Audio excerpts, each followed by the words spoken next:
Solen sken på vår strand och havet låg så blått. Vid sanden skrev kärleksbrev.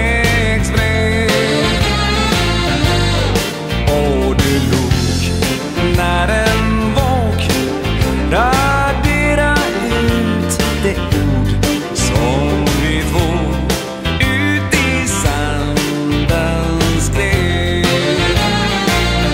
Du skrev att från den dagen fanns blott i två.